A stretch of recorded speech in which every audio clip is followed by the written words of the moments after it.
బోసడికి నేను చెప్పేది ఒకటే, మర్యాద ఇచ్చి మాట్లాడు. మర్యాద నీకే, మర్యాద లేబర్ ఇంక నీ మర్యాద అయిపోయింది. వస్తాను రేపు వస్తున్నా, అయిపోయింది నీకు మర్యాద చాలు. చాలా రెస్పెక్ట్ ఇచ్చి నేను చాలా వరకు కూల్ గా కామ్గా ఇన్ని రోజు కామ్గా ఉన్నా. నువ్వు ఏదో అన్నావు కదా, నీ వల్ల నువ్వు చెయ్యి,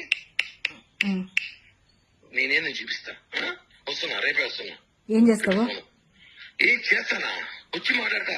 నువ్వు ఏదో చేస్తాను చెయ్యి, ఎక్కడికి పోతావో పో. నా ఇంటికా ఏమనుకుంటావు నువ్వేమనుకుంటున్నావు? నీ మరిది అనుకున్నావా? బృందావన తమ్ముడు చెప్పనా కొడుకు అనుకున్నావు? నేమేనా? నీ కొడుకులు పెద్దోళ్ళైతే మడిచి నీ పెట్టుకో, నా దగ్గర కాదు. కోసి వాత పెడతా, మటర్ కేసు పెట్టుకు జైలుకు పోతా, 40 రోజులు బెయిల్ తీసుకొని బయటకు వస్తా. నీ చూస్తాను ఎట్లాంటివి. ప్రశాంతంగా ఉండు, జీవితము ప్రశాంతంగా బతుకుతావు. నాకు ఫోన్ చేయి, ఏమన్నట్టు నాతో మాట్లాడాలి. రేపు నాతో మాట్లాడు, నీ కాంటాక్ట్ నేను, నాతో మాట్లాడు. నీకు నాకు లావాదేవీలు, నాకు నువ్వు మాట్లాడు. దాంతో నా గురించి ఎందుకు చెడ్డగా చెప్పావు? నీకు నాకు లావాదేవీలు, నువ్వు నాతో మాట్లాడు. దాంతో నా గురించి ఎందుకు చెడ్డగా చెప్పావు? నువ్వు అసలు నాకెందుకు ఫోన్ చేస్తావు? అమ్మాయికి నీకు ఫోన్ చేసే రైట్స్ ఏముంది? ఎందుకు లేదు, అదే నా లైఫ్ ని చెడగొట్టింది, నాశనం చేసింది. నాకు మాత్రమే రైట్స్ ఉన్నాయి, నీకు ప్రతి ఒక్కటి చేసింది నేను, మొత్తం చేసింది నేను, కాబట్టి నాకు మాత్రమే రైట్స్ ఉన్నాయి.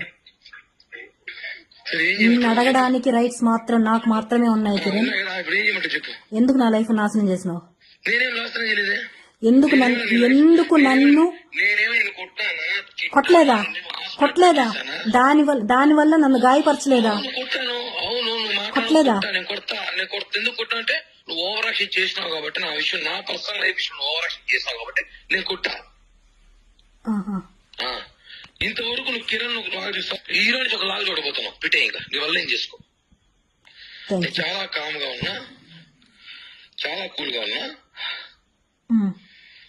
ఫోన్ చేస్తా, అమ్మాయి ఫోన్ చేస్తా, నీకేముంది? నీ ఫ్రెండా, నీ క్లాస్మేట్, నీ బంధువా? ఆ పిల్ల ఏ రోజే నీకు ఫోన్ చేసిందా? ఏ క్షణం నీ గురించి మాట్లాడిందా? ఆ పిల్ల పని ఆ పిల్ల చూసుకుని నీ పని నువ్వు చూసుకుంటాను, అయిపోయింది అంతే. నా పని నేను చూసుకుంటానే ఉన్నా. నీకేం కావాలో అరేంజ్ చేస్తూ, ప్రతి ఒక్కటి నీ అవసరాలన్నీ తీర్చుకుంటూ. నీకేమైనా నేను బానిస అనుకుంటున్నావా? నిన్ను ఇష్టపడ్డా, నువ్వే ప్రపంచం అనుకున్నాను కాబట్టి నీకు అన్ని చేశా. అవునా?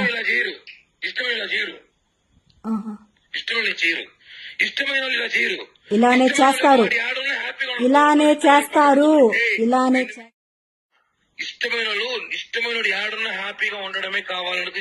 ఇంకొక దాంతో ఉండి హ్యాపీగా ఉండడానికి ఎవరు కోరుకోరు.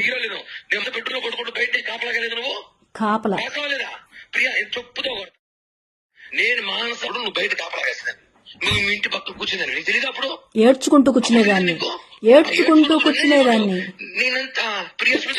ఉండేదాన్ని. కానీ ఇప్పుడు హద్దులు దాటావు నువ్వు. అవును, హద్దులు దాటావు. నాకు నచ్చిన లైఫ్ లో బతకాలనుకున్నప్పుడు నేను నా లైఫ్ నేను చూసుకుంటాను, అంతేగాని నువ్వు నీ లైఫ్ లో బతుకుతున్నావు, నీ పిల్లల్ని పెట్టుకుని నీకు కావాల్సిన లైఫ్ ఎంజాయ్ చేస్తున్నావు. చేసుకుని అడిగినా ఎందుకు చేస్తున్నావు అని ఒక్కరోజున్నా? గత 2 నెలలు 3 నెలలుగా నేను నీకు ఒక్క మాట మాట్లాడుతున్నాను. మాట్లాడడం లేదు, అది నీ లైఫ్ లో వచ్చింది కాబట్టి నన్ను అవాయిడ్ చేసావు.